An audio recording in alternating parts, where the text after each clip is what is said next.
To now move on to thoracic trauma, and I want to welcome our expert, Tamas Molnar from Pecs in Hungary, and he'll give us an introduction.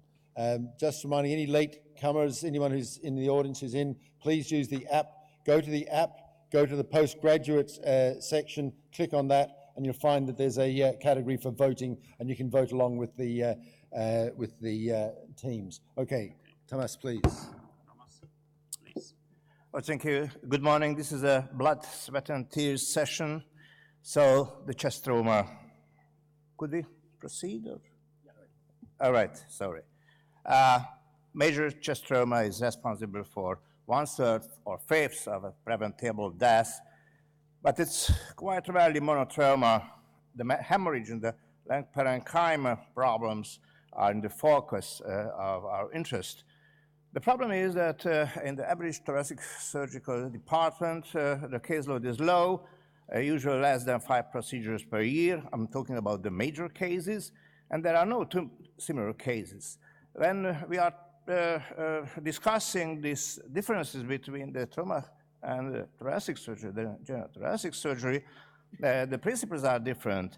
They are running against time, and we are in the fever of the minimal invasivity and oncology-driven mentality.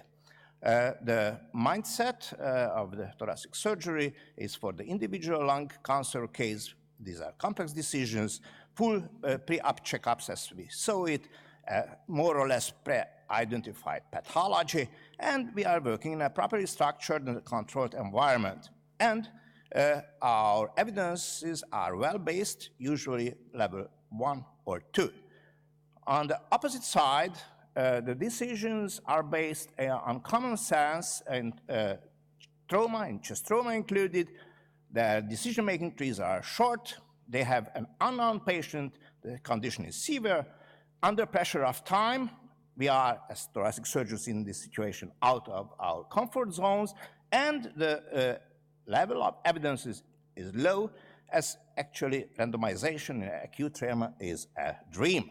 So when you will consider the cases, please keep in mind that Kipling's poem, a keepsakes, honest serving man.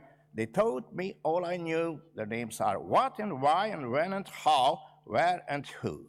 So chest trauma, just remember, is terrible simple. 95% simple and 5% terrible. So let's see the cases. Thank you very much. Thank you, Tamas. And we'll move on now to the questions.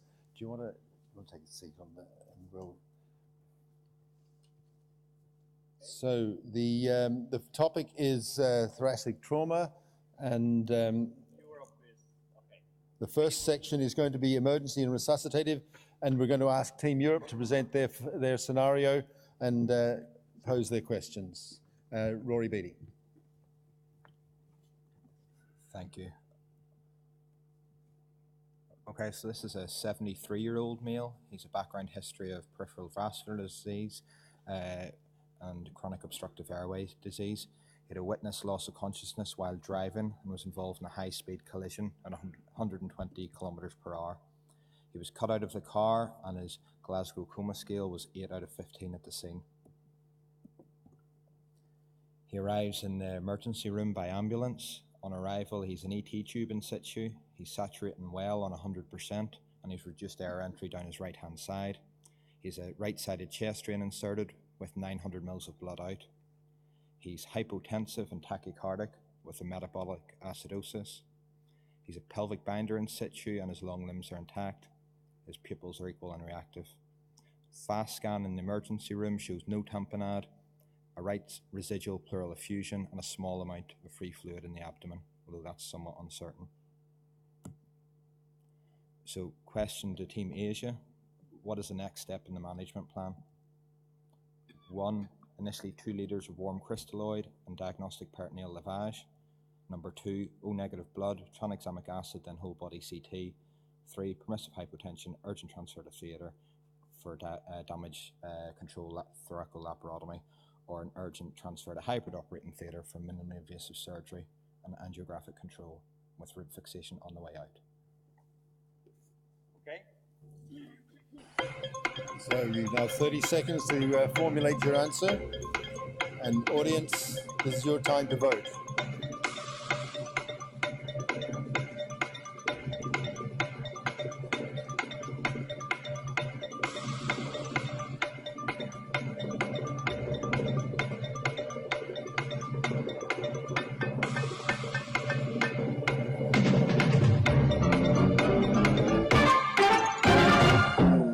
Okay, time is up. Could we now have your answer, please?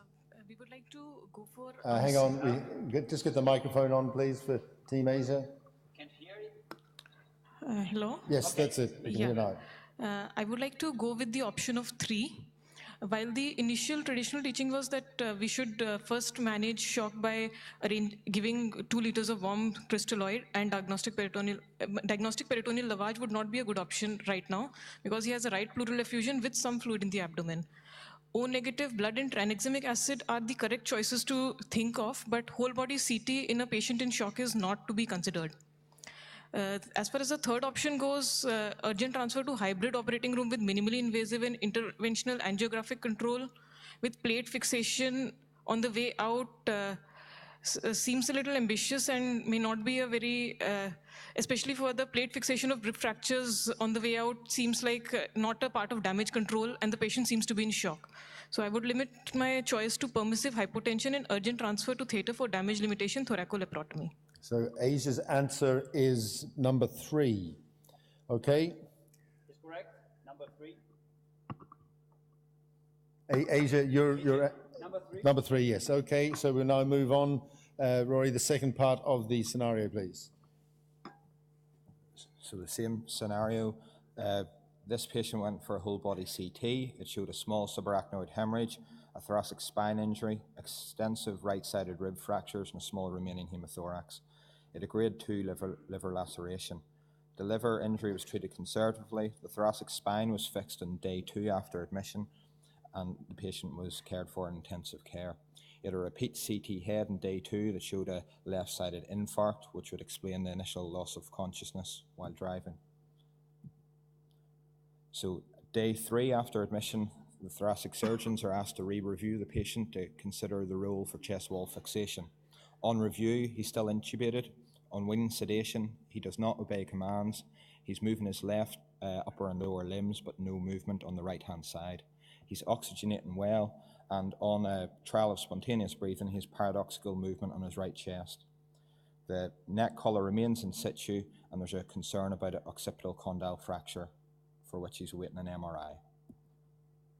And that's his 3D reconstructions of his chest wall and his current chest x-ray. So question to Team Americas: what is the role for the thoracic surgeon? 1, appropriate muscle sparing incisions with fixation of all components of flail segment, thoracoscopic inspection of the diaphragm, and appropriate drains and pain catheter. 2, use of single lumen ET tube that's currently in situ with a limited smaller incision over the worst affected area with rib fixation. 3, consider rib fixation only if MRI excludes neck injury. Or 4, no surgical intervention at present. Thank you very much. So you now have 30 seconds to formulate your answer and for the audience to give us their vote as well. Do you need to see any images?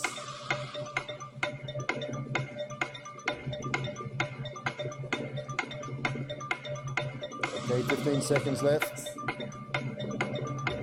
Quite a few options there. Aggressive or conservative.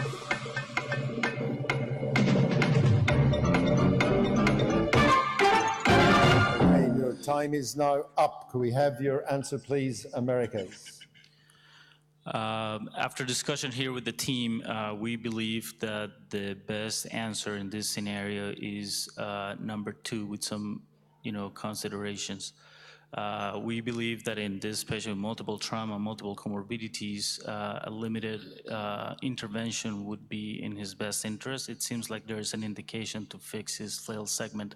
However, we would like to consider that only after all the other acute injuries have been addressed it's still too early, and I think the rest of the trauma should be addressed first before addressing the rib fractures. So on the basis of that, you've gone for number 2, is that correct? So answer 2 from the Americas. So we'll see what our expert thinks of that in a minute. Okay, so now, thanks very much, Rory. You can take a seat, and over to our panel. We want you to score the scenario as presented by Team Europe, starting with 9 from Frank. We've got a 10, a 9, an 8 from Arvind, 10 from Walter, a 10 from David, a 7 from Akif, and we've got a number 8 from Dr. Kida, an 8 and a 7 from Dr. Kasivi. So that's the scenario. We're now going to move on to your score for the quality of the discussion and answer from Team Asia. So from Frank, we have a 5, a 4 going down here. Julia, thinking, make up your mind, and it's a 7 and an 8, a 7, a 6 from Alessandro, 2 from David. Right, radical voting here. A 9, a 7, a 6, and a 7. So we've got all the answers in there, the scores in. So now we want you to score the Americas for their discussion and their answer. For the second question, Frank. Thinking again, taking our time.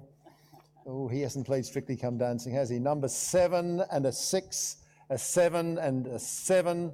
Walter's got a 6, a 5. David's at 3, a 6, a 6, a 7, and an 8. So our scores are all in for our trauma. So we now want to move on to the second part of our trauma scenarios. This is the early management, including the role and timing of VATS, chest wall fixation, and intensive care. So I'd like the Team Americas to come up and present their scenario, please.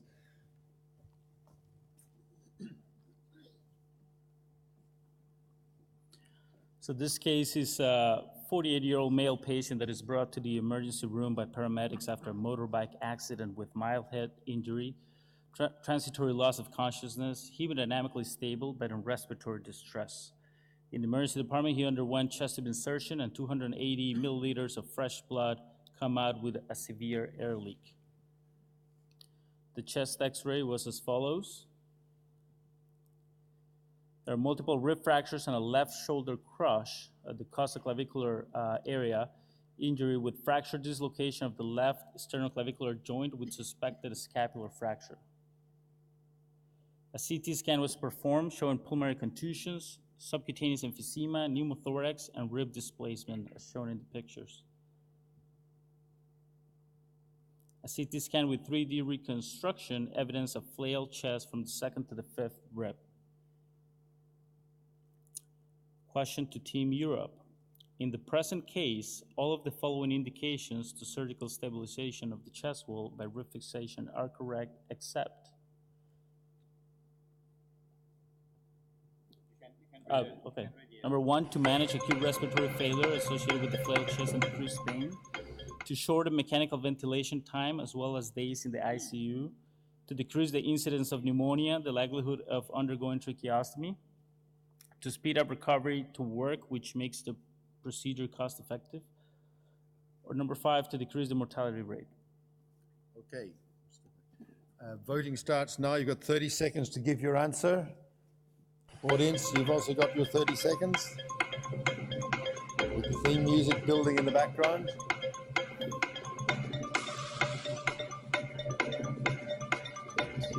And 15 seconds to go now. Halfway through.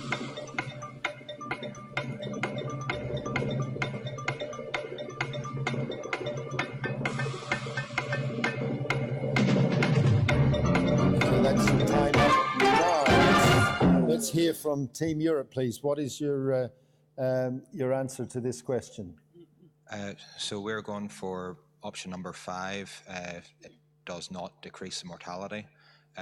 There are 3 randomized controlled trials now, the biggest one probably being the Moresco trial from Australia that shows chest wall fixation in flail chests in intensive care would reduce the ventilation time, reduce the incidence of pneumonia, and can speed up discharge, which would also make it cost effective and increase return to work. Okay, so we move now on to the second part of the scenario. Do you want to present? So now the question to Team Asia. So all of the following indications for surgical restoration of traumatic failing chest wall injuries are established or reasonable except: number 1, more than 35% severe contusion of the lung surface. Number 2, on the way out, thoracoscopy and thoracotomy. Number 3, failing sternum, a gap between the fracture components. Number 4, major flail chest, more than 3 ribs. Okay, time to answer. You have 30 seconds. Team Asia, thinking, discussing, busy over there. Audience, I hope you've got your apps all working, got your voting going.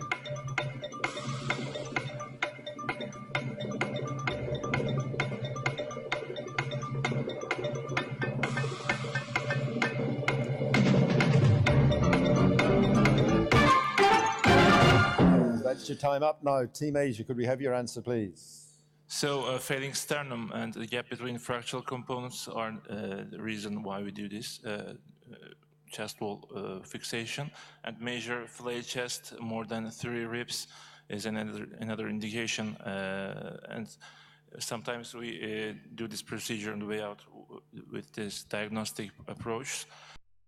Severe contusions are not the real reason to fixate the ribs. So you're giving us answer number 1? Yes. So Asia's answer is number 1. We'll see what the expert thinks of that later on. Okay, now over to our panel again. So I want you to score the scenario as presented by the Americas. Frank's gone for 8. There's a 9 from Julia, a 7 from Arvind, 8 from Volta, 8, 7 from Akif, 6 from Dr. Chida. Can't see, it's a 9 and a 9. So that's the scores for the scenario. And moving on now to your scores for the answer to the first question as given by Team Europe. 10 and a 10, a 7, an 8, a 10, there's a 9, a 10 from David, now a 7, an 8, and there's 2 10s at the end. Okay, one more now to Team Asia. The answer to Team Asia and the scoring for that, please. Frank, there's a 7, a 9, an 8, 8, an 8. We've gone for 8 from Alessandro. David's at 7, 9, a 9. There's an 8 and a 9. Okay, got it?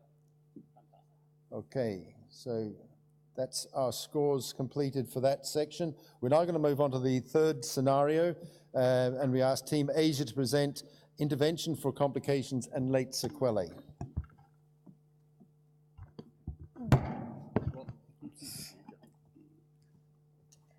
So it's a 43-year-old lady with no known comorbidities. She was referred with recurrent episodes of left colicky pain abdomen over a 10-year duration.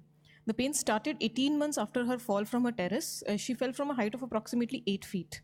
She had no neurological injuries or signs of bleeding at the time of trauma, but she has been going to a hospital 3 times, on hospital 3 days post-injury because of left lower chest pain. A chest X-ray showed fractures of the left lower lips and a pleural effusion. However, no further diagnostic or therapeutic measures was taken at the time. She has lost all records of the event, claiming that she was being given psychiatric medications since the pain was deemed to be psychosomatic. However, a chest X-ray was performed 2 years after the trauma, which is like this. For her persistent pain, she came to our observation where a chest X-ray and CT scan were undertaken, and these are the images of the chest X-ray as well as the CT scan.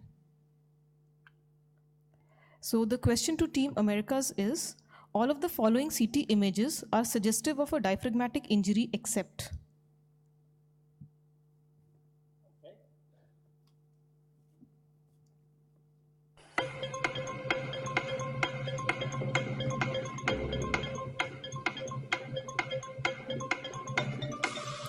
Only 3 options for this one. What do those three images show? How good's your radiology?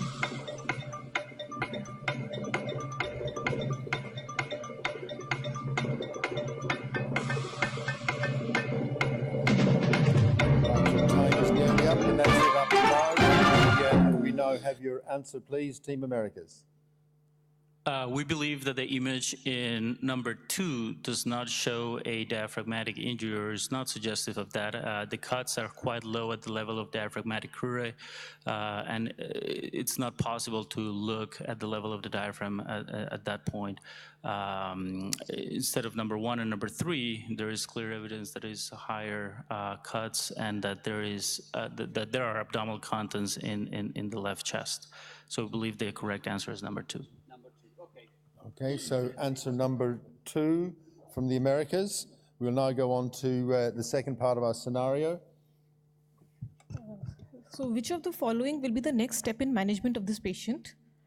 Choice 1 would be to perform a colonoscopy. Choice 2, to offer reconstruction of the diaphragm via thoracotomy, VATS or RATS for definitive management. Third would be to offer diaphragmatic pacing. Fourth option, to be reassure the patient that the trauma is unrelated to her abdominal pain. And fifth, to advise for a follow-up with a CT scan at 3 months. That's time starting now, and you've got your 30 seconds. Team Europe to come up with your answer. You have to get the diagnosis right first before you can come up with a management plan. You've got the diagnosis, and how you're going to come up with the right answer. 15 seconds to go. Pressure is on and building.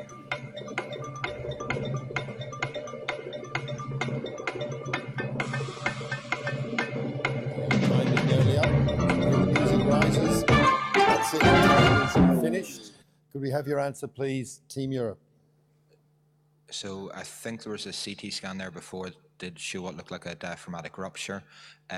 This patient is symptomatic from it, so I don't think 4 or 5 are appropriate.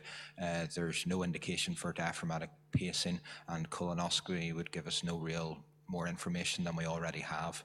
So we would go for answer number 2. She should have her diaphragm reconstructed via thoracotomy, VATS or RATS for definitive management. So answer is number 2. And we now move on. We want the scoring from the panel. Start off with the scenario as presented by Team Asia. So we've got a 7, there's a 10, an 8 from Julia. Arvind is giving us a 7. A 10, Alessandra has gone for an 8. There's a 7 from David, a 9 from Akif, a 9. There's a 7 from Ricardo, and an 8 from Dr. Kasivi.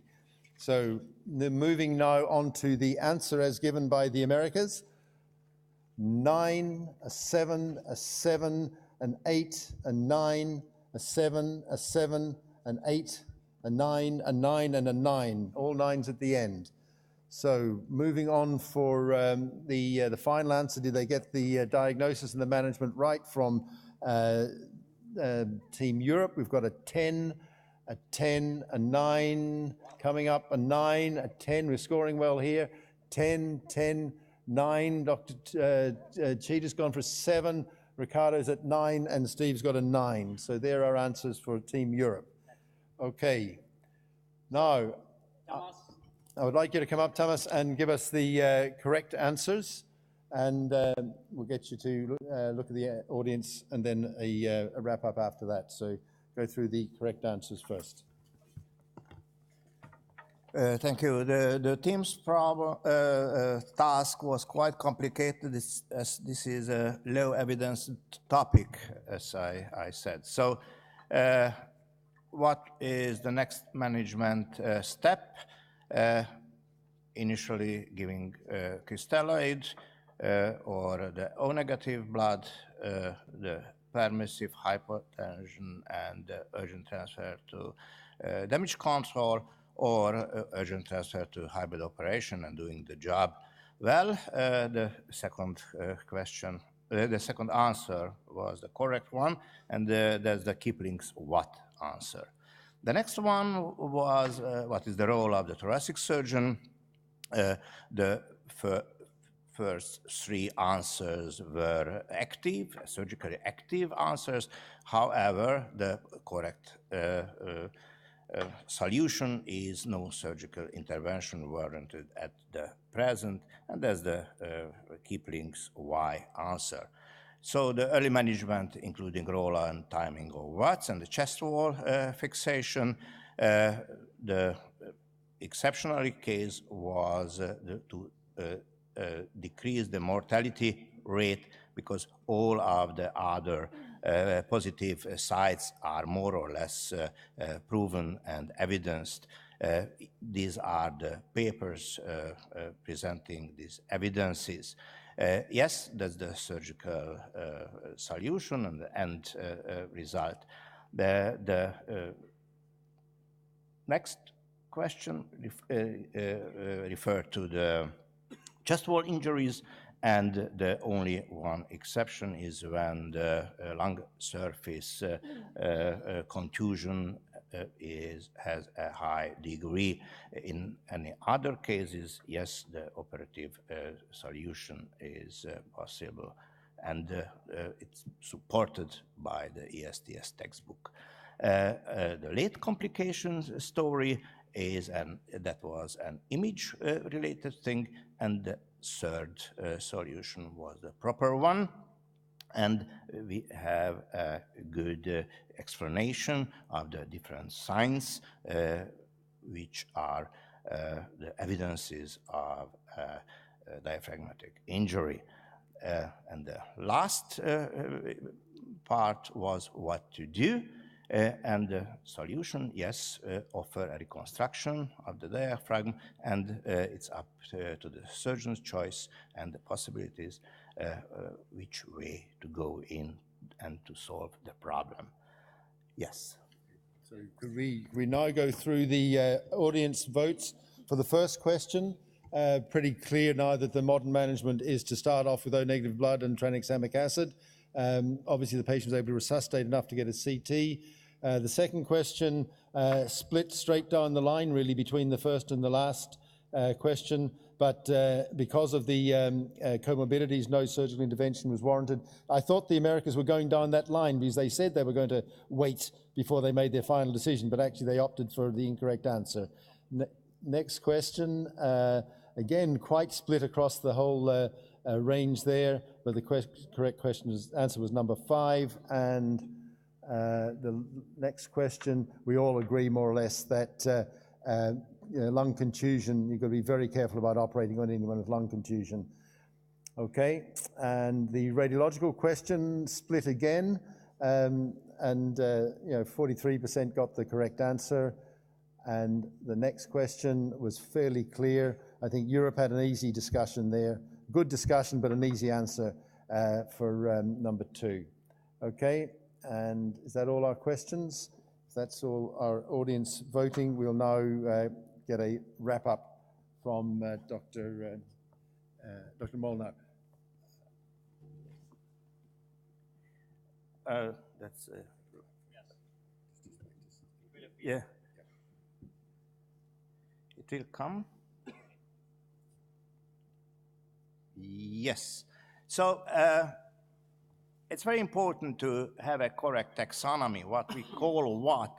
And acute chest is a penetrating or blunt trauma when we have an unstable patient and we have to do an emergency intervention.